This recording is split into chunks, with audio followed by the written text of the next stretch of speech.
ನೋಡಿ ಸರ್, ಯಾರು ಹೇಳಿದ್ರು ಸರ್ ಕನ್ನಡ ಸಿನಿಮಾ ನೋಡೋದಾಗ ಎಷ್ಟು ಜನ ಇದ್ದಾರೆ ನೋಡಿ ಸರ್ ಇಲ್ಲಿ. ಸೊ ಈಗ ಒಳ್ಳೆ ಸಿನಿಮಾ ಬೇಕಷ್ಟೇ ಅವರಿಗೆ. ಸೊ ನಿಮ್ಮಂಥ ಒಳ್ಳೊಳ್ಳೆ ಸಿನಿಮಾ ಕೊಡೋ ನಿರ್ದೇಶಕರಿದ್ದಾಗ ನಮ್ಮಂಥ ಕನ್ನಡ ಸಿನಿಮಾಗಳನ್ನ ನೋಡೋಂಥ ಪ್ರೇಕ್ಷಕರು ಜಾಸ್ತಿ ಆಗ್ತಾನೆ ಇರ್ತೀವಿ ಸರ್.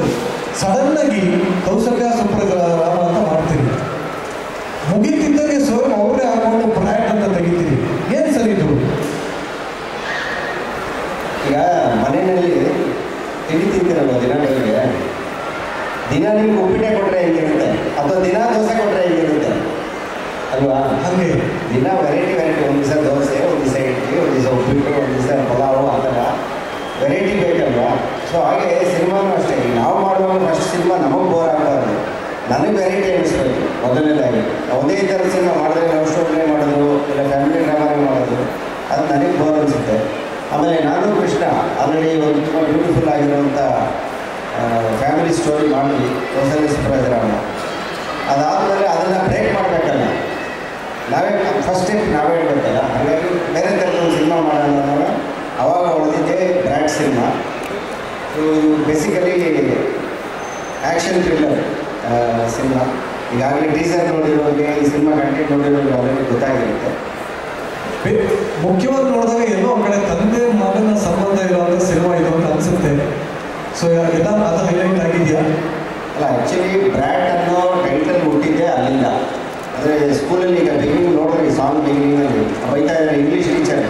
ಸಾಮಾನ್ಯವಾಗಿ ಇಂಗ್ಲೀಷ್ ಮೀಡಿಯಂ ಮಕ್ಕಳು ಇಂಗ್ಲೀಷ್ ಮೀಡಿಯಂ ಸ್ಕೂಲ್ಗೆ ಹೋದಾಗ ಟೀಚರ್ಗಳು ಸ್ವಲ್ಪ ತರಲೆ ಮಾಡೋ ಹುಡುಗರನ್ನ ಬೈಯೋದೇ ಬ್ರ್ಯಾಟ್ ಅಂತ, ಸ್ಪಾಯಿಲ್ ಬ್ರ್ಯಾಟೇ ಬ್ರ್ಯಾಟ್ ಅಂತಲೇ ಬೈಯೋದು. ಸೊ ಅಲ್ಲಿಂದಲೇ ಬ್ರ್ಯಾಟ್ ಅಂದರೆ ರೆಫರ್ ಮಾಡೋದು ಮಕ್ಕಳಿಗೆ. ಹಾಗಾಗಿ ಒಬ್ಬ ತಂದೆ ಪಾಯಿಂಟ್ ಆಫ್ ವ್ಯೂನಲ್ಲಿ ಮಗ ಒಬ್ಬ ಬ್ರ್ಯಾಟ್ ಅಂದರೆ ದಾರಿ ತಪ್ಪಿದ ಮಗ, ಕನ್ನಡದಲ್ಲಿ ಹೇಳಬೇಕು ಅಂದರೆ ದಾರಿ ತಪ್ಪಿದ ಮಗ. ಆ್ಯಕ್ಚುಲಿ ನನ್ನ ಮುಂದಿನ ಪ್ರಶ್ನೆ ಅದೇ ಇತ್ತು, ನಿಮ್ಮ ಪ್ರಕಾರ ಆ್ಯಕ್ಚುಯಲ್ ಮೀನಿಂಗ್ ಏನು ಸರ್? ಬ್ರ್ಯಾಟ್ ಅಂದರೆ ಏನು?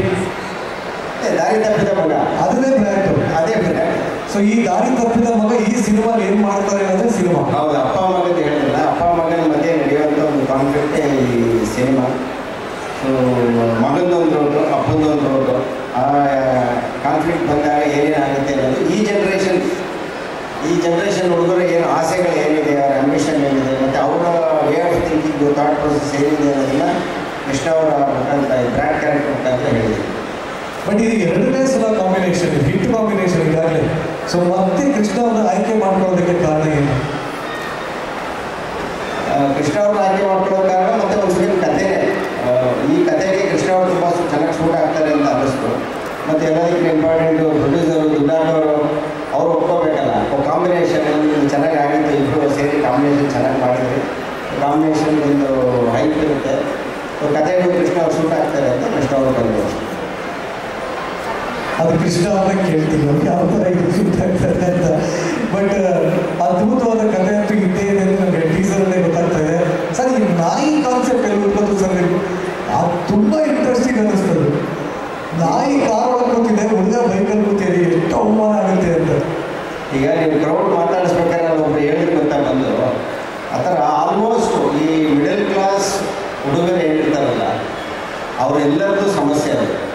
ಇನ್ಫ್ಯಾಕ್ಟ್ ಇವನ್ ಈ ಏನು ಅವ್ರೇನು ಫೀಲ್ ಮಾಡೋದಿಲ್ಲ, ಇವೆಲ್ಲ ಏನು ಸ್ಕ್ರೀನಲ್ಲಿ ನೋಡೋಲ್ಲ, ಅದನ್ನು ನಾನು ಒಂದು ದಿವಸ ಫೀಲ್ ಮಾಡಿದ್ದೀನಿ. ಯಾವಾಗ 25 ವರ್ಷದಿಂದ ನಾನು ಬೆಂಗಳೂರಿಗೆ ಬಂದು ಅಸಿಸ್ಟೆಂಟ್ ಡೈರೆಕ್ಟರಾಗಿ ಸೈಕಲ್ ಹೊಡಿತಾ ಇದ್ದಾಗ, ಅವಾಗ ನಮ್ಮ ಪ್ರೊಡ್ಯೂಸರ್ ಮಂಜು ಸರ್ ತರದವ್ರು ಕಾರಲ್ಲಿ ಹೋಗ್ತಾ ಇದ್ದಾಗ ಒಂದು ನಾಯಿನ ಇಟ್ಕೊಂಡು ಈ ನಾಯಿಗಿಂತ ಕಡೆಯಲ್ಲಪ್ಪ ನಮ್ಮ ಜೀವನ, ನಾವು ಯಾವಾಗ ಈ ಥರ ಒಂದು ಕಾರಲ್ಲಿ ಹೋಗೋದು ಅಂತ ನಮಗೆಲ್ಲ ಅನಿಸಿರುವಂಥದ್ದೇ ಅದು. ಸೊ ಇವತ್ತಿಗೂ ಎಲ್ಲ ಮಿಡಲ್ ಕ್ಲಾಸ್ ಹುಡುಗರಿಗೆ ಅಂದರೆ ಫೈನಾನ್ಷಿಯಲ್ ಸ್ಟ್ರಗಲ್ ಮಾಡ್ತಾ ಇರೋದು ಎಲ್ಲ ಮಿಡಲ್ ಕ್ಲಾಸ್ ಹುಡುಗರು ಮನಸ್ಸಿನಲ್ಲಿರುವಂಥ ಒಂದು ಭಾವನೆ, ಅದನ್ನೇ ಸಿನಿಮಾದಲ್ಲಿ ತಂದಿದ್ದೀನಿ. ಯಾಕೆಂದರೆ ಅವ್ರನ್ನ ರೆಪ್ರೆಸೆಂಟ್ ಮಾಡುವಂಥ ಒಂದು ಕ್ಯಾರೆಕ್ಟರ್. ಸೊ ಟೋಟಲ್ ಆಗಿ ಇದೊಂದು ಮಿಡಲ್ ಕ್ಲಾಸ್ ಅವ್ರಿಗೆ ಹಕ್ಕಲಾಗುವಂಥ ಸಿನಿಮಾ ಅಂತ ಹೇಳ್ಬೋದು. ಅಲ್ಲ, ಮಿಡಲ್ ಕ್ಲಾಸ್ ಹುಡುಗರ ಕತೆ, ಬಟ್ ಎಲ್ಲ ಕ್ಲಾಸ್ಗೂ ಇಷ್ಟ ಆಗುವಂಥ ಕತೆ. Super sir. ಇನ್ನು ಇವತ್ತಿನ ಸಾಂಗ್ ಬಗ್ಗೆ ಮಾತಾಡೋಣ. ಗಂಗಿ ಗಂಗಿ ಗಂಗಿ, ಈ ಸಾಂಗ್ ಬಗ್ಗೆ ಹೇಳಿ ಸರ್. ಇದು ತುಂಬ ಕಮರ್ಷಿಯಲ್ ಸಿನಿಮಾ ಆಗಿರೋದ್ರಿಂದ ಒಂದು ಇದು ಮೇಲ್ನೋಟಕ್ಕೆ ಒಂದು ಕಮರ್ಷಿಯಲ್ ಸಾಂಗು, ಐಟಮ್ ಸಾಂಗ್ ಅಂತ ಅನಿಸುತ್ತೆ. ಬಟ್ ತುಂಬ ಕಥೆಗೆ ತುಂಬ ಇಂಪಾರ್ಟೆಂಟ್ ಚೇಂಜಲ್ಲಿ ಬರುವಂಥ ಒಂದು ಸಾಂಗು. ಅಲ್ಲಿ ಈ ಕ್ಯಾರೆಕ್ಟರ್ ಬ್ರ್ಯಾಟ್ ಅನ್ನೋ ಕ್ಯಾರೆಕ್ಟರ್ನ ಇನ್ನೂ ನೆಕ್ಸ್ಟ್ ಲೆವೆಲ್ಗೆ ಡಿಫೈನ್ ಮಾಡೋದಕ್ಕೆ ಇಂಥದ್ದೊಂದು ಸಾಂಗ್ ಬೇಕಿತ್ತು. ಸೊ ಒಂದು ಸಾಂಗ್ ಐಟಮ್ ಸಾಂಗ್ ಅಂದ ತಕ್ಷಣ ಏನೋ ಒಂದು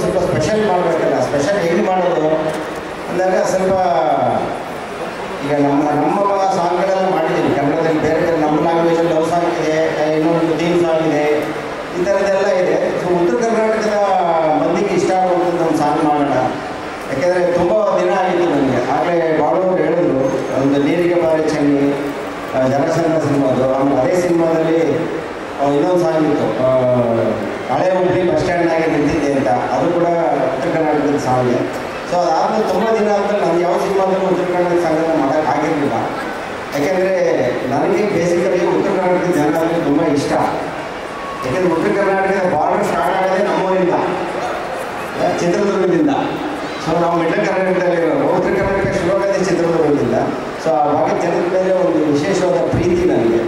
ಸೊ ಉತ್ತರ ಕರ್ನಾಟಕದ ಭಾಷೆಯಲ್ಲಿ ಸಾಂಗ್ ಮಾಡಬೇಕು ಅಂತ ಯೋಚನೆ ಮಾಡುವಾಗ ಸರಿ ಈಗ ನಾವು ಬರೆದ್ರೆ ಚೆನ್ನಾಗಿರೋಲ್ಲ, ಅದನ್ನು ಯಾರಾದರೂ ಆ ಭಾಷೆಯಲ್ಲಿ ಪಾಂಡಿತ್ಯ ಇರೋಂಥವ್ರು, ಆ ಭಾಷೆ ಬಗ್ಗೆ ಚೆನ್ನಾಗಿ ಗೊತ್ತಿರುವಂಥವ್ರು ಬರೆದ್ರೆ ಚೆನ್ನಾಗಿರುತ್ತೆ ಅಂತ ಹುಡುಕಾಟ ಶುರು ಮಾಡಿದ್ವಿ. ಯಾರು ಬರೆದ್ರೆ ಚೆನ್ನಾಗಿರುತ್ತೆ ಈ ಹಾಡು, ಫಸ್ಟ್ ಬರವಣಿಗೆ ಬಗ್ಗೆ ಯೋಚನೆ ಮಾಡೋಕ್ಕೆ ಸ್ಟಾರ್ಟ್ ಮಾಡಿದ್ವಿ.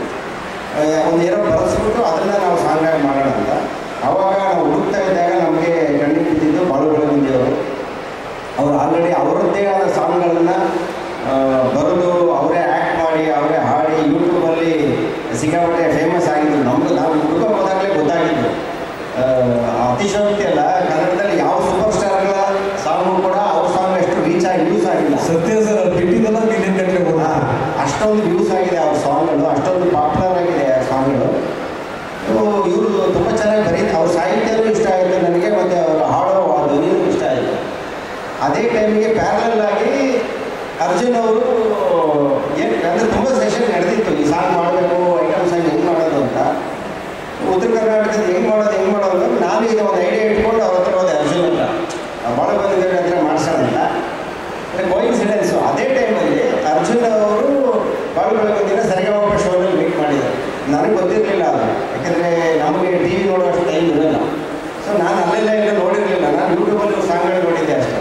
ನಾನು ಹೋದಾಗ ಅರ್ಜುನ್ ಅವರು ಅದನ್ನೇ ಹೇಳಿದ್ರು, ಈಗ ಬಾಳುಗಳ ಅಂತ ಒಳ್ಳೆ ಸಿಂಗರು ನಮ್ಮ ಸರಿಗಮ ಶೋನಲ್ಲಿ ಹಾಡ್ತಿದ್ದಾನೆ, ಅವ್ನ ಕೈಯಲ್ಲಿ ಅವನೇ ಬರೀತಾನೆ, ಅವ್ನ ಕೈಯಲ್ಲಿ ಬಸ್ಸು ಆಡಿಸಿದ್ರೆ ಚೆನ್ನಾಗಿರುತ್ತೆ ಅಂತ.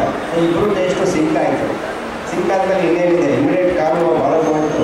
ಬಾಳೋದು ಹೋದ ತಕ್ಷಣ ಬಾಳೋದು ತುಂಬ ಅವ್ರು ಹೇಳಿದ್ರು, ತುಂಬ ಭಯ ಪಡ್ಕೊಂಡು ಬಂದರು ಅರ್ಜುನ್ ಸ್ಟುಡಿಯೋಗೆ.